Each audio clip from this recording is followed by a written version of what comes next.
Do not try and bend the spoon. That's impossible. Instead, only try to realize the truth. What truth? There is no spoon. There is no spoon? Then you'll see that it is not the spoon that bends, it is only yourself.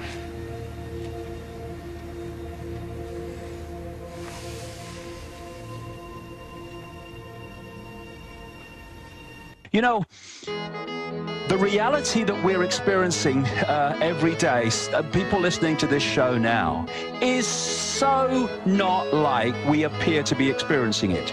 You stand and look into the night sky, and you'll see all those lights, all those planets and stars, and they talk about billions of light years and all this vast distance. What you are seeing exists in that form only in a few cubic centimeters at the back of your brain, where the brain decodes information in electrical form from or in to a illusory physical reality, which is actually holographic.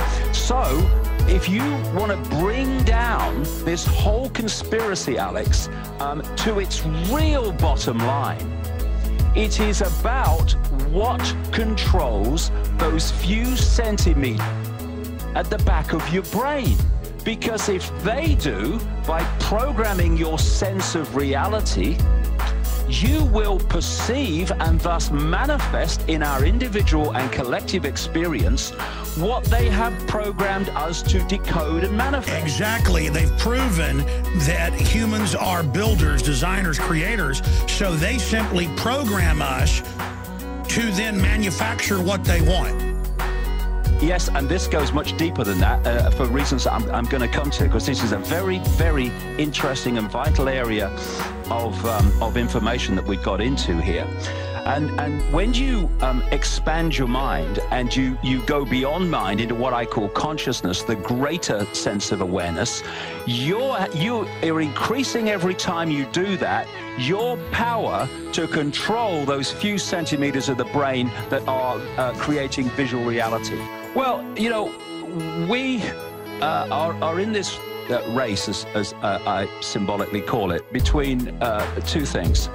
Is the awakening going to reach the point where the House of Cards comes down before the House of Cards is so cemented together that it's very, very difficult to bring it down? This is why they are panicking in trying to push this on as fast as possible.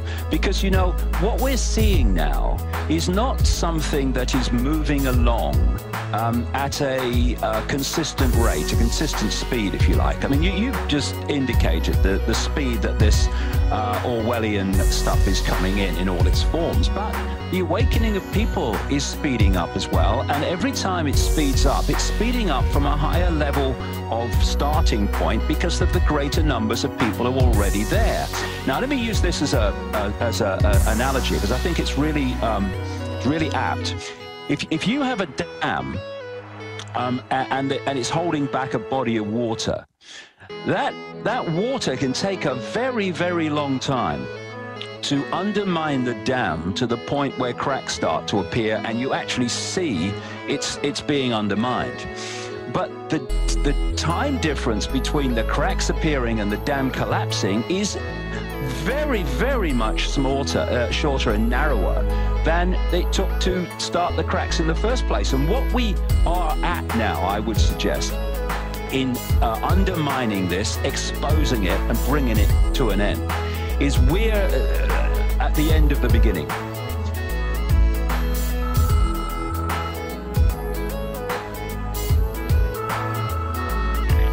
I know you're out there. I can feel you now. I know that you're afraid. You're afraid of us. You're afraid of change. I don't know the future. I didn't come here to tell you how this is going to end. I came here to tell you how it's going to begin. I'm going to hang up this phone, and then I'm going to show these people what you don't want them to see. I'm going to show them a world without you.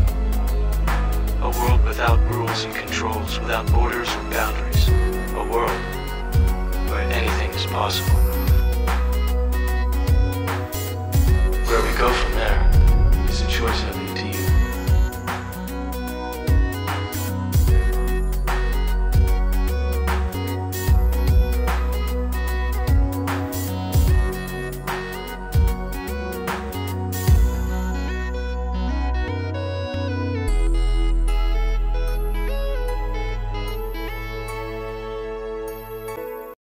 You have to let it all go, Neo.